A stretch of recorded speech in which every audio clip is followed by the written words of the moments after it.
ValveTime.net. Hi, and welcome to a very special episode of ValveTime Spotlight Exclusive, as we return to one of our favorite subjects.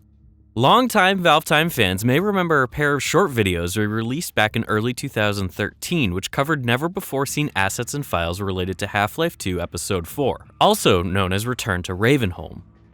Before we get to today's topic, let's do a little refresh. The game, at one time set to feature as a totally separate spin-off from the rest of Valve's own episodes, was being developed by Arkane Studios around 2006, 2007, and 2008 prior to being cancelled due to a number of changing plans. The game was to star an unknown, possibly brand new protagonist and to take place partially or entirely in and around the town of Ravenholm sometime between Gordon's visit in Half-Life 2 and the end of Episode 2. During our previous videos, we covered a number of low-resolution screenshots and taken a close look at a number of test renders for original assets created exclusively for the game, all of which were collected from the personal portfolios of individuals associated with the project. While we had previously hit something of a glass ceiling, recent breakthroughs with our research has helped our team unearth 11 brand new screenshots showing a small number of the game's surprisingly detailed environments. We also have a pair of new screenshots related to Arkane's other project, The Crossing, which we'll show off at the end of the episode, just because we can. Now that we have the background information out of the way, let's get down to the real discussion and analysis. This time around, all 13 of our screenshots, including the 11 related to Episode 4, come to us via the portfolio of Robert Wilinski, who acted as a senior environment artist at Arkane Studios between August 2007 and December 2008, likely meaning he was heavily involved in the project's development in the final few months before its cancellation. While the original 4 screenshots we picked apart over 2 years ago showed a variety of different environments and themes, from hospitals to open-air corridors, these new screenshots largely home in on 1 or 2 particular areas somewhere underground or within a building. The first 8 images appear to feature an enclosed dark prison area shown from various different angles, with each image providing a fairly good look at the gameplay space and the props and lighting effects used within them, something not abundantly clear in the older screenshots for resolution and quality reasons. The upper areas of this environment are shown to be a complete mess of pipes of various sizes, with the ground covered in junk, disused equipment, and furniture including office chairs, boxes, wall-mounted pictures, a bed frame or 2, and even a wooden door. This possibly reflects the area's proximity to a more habitable location such as houses or a hospital, or it's possible someone within the Half-Life universe had been hoarding potentially useful items for one purpose or another. All of these scenarios are hardly out of the ordinary for a game set during the time period of Half-Life 2, especially considering the screenshots feature a trio of far more interesting items hidden in these images. Paying close attention to the first image reveals a partially obscured 4-wheeled ride-on toy, likely designed for young children as shown by the simplistic yellow, blue, and red color scheme and extremely small size. Increasing the brightness on the second image also reveals another rideable toy, this time in the shape of an animal atop a metal frame and 4 wheels. It is also accompanied by numerous other somewhat creepy toys amongst the wooden debris. As most of us know, human children have effectively aged to extinction at the time of Half-Life 2 after the Combine deployed their seemingly worldwide reproductive suppression field sometime after their overwhelming invasion around 20 years prior. This would mean these toys are, like so many other items in the Half-Life games, dated relics of the past, with these props in particular likely having featured in a children's hospital ward or a special care facility. The first 4 images simply provide slightly different perspectives of the same 2 adjacent rooms, while the 5th breaks away to take a closer look at the detailing of the inner prison area.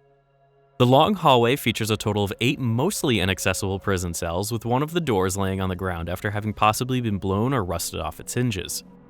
Unfortunately, none of the screenshots uploaded to Mr. Wilinski's portfolio provides a view into the cell itself, so we have no clue what the room was to look like or contain, meaning there's also no way to know if it was a mission-critical location that was important to explore, much like the damaged cells Gordon climbs through during his arrival in Nova Prospekt during Half-Life 2.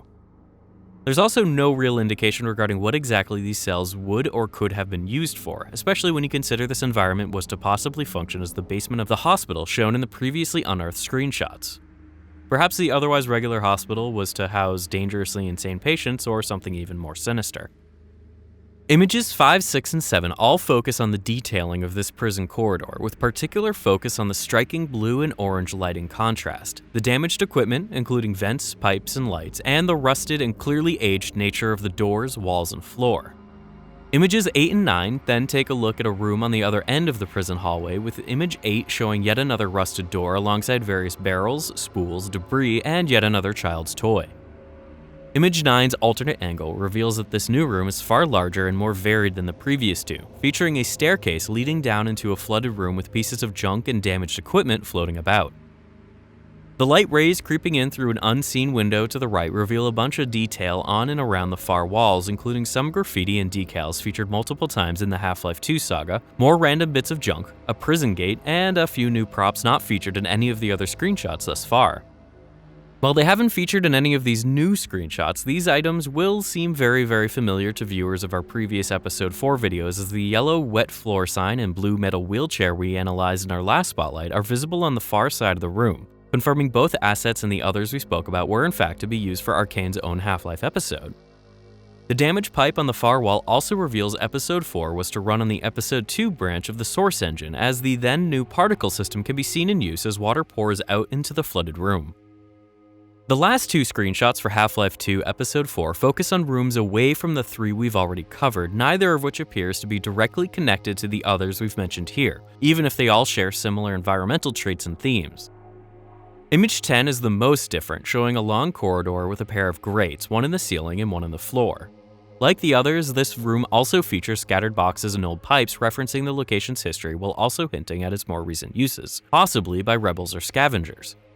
Image 11 then returns to the blue-toned basement area shown in the majority of today's screenshots, with the wet floor sign now more clearly visible alongside multiple other also new props. As we mentioned earlier, it's not entirely clear what these locations were set to be used for in terms of gameplay or in relation to the ongoing and still vague storyline of Episode 4, but it's clear all of them were to appear in relatively the same sequence given the similar environmental themes and the constant orange and blue lighting on display in more or less every shot. It's possible the location was to feature as a sewer below the streets of Ravenholm or as the basement to the hospital featured in our original set of Episode 4 screenshots, but we can't say for sure. Now that all of the Episode 4 screenshots are out of the way, let's briefly cover those screenshots for The Crossing we mentioned at the start of this episode. If you don't know what The Crossing is, or if you need a quick refresher, please head on over to our database episode released in July 2015, accessible via this annotation, then come back.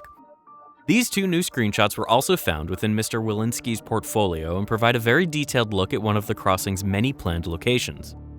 The two shots show architecture and designs very different than most of the stuff highlighted during our database episode, meaning this area was more than likely to have appeared as part of Paris Contemporary, since most of the previous episode showed Paris Parallel. The shots show two different angles of the same long street with damaged or destroyed cars, items, and random pieces of junk littering Paris in one of the most detailed shots of The Crossing we've come across thus far. While that's another 13 screenshots examined and out of the way, it's unlikely they'll be the last, given how we never seem to stop finding new content related to Half-Life 2 Episode 4 and The Crossing. And you can be sure we'll talk about both topics more at some point in the future. For now, that'll wrap up this ValveTime Spotlight exclusive episode. As usual, don't forget to subscribe to our YouTube channel, to follow us on Facebook, Twitter, and Twitch TV, and to join in on the conversations over on the ValveTime.net community forums. Thanks for watching, and bye for now.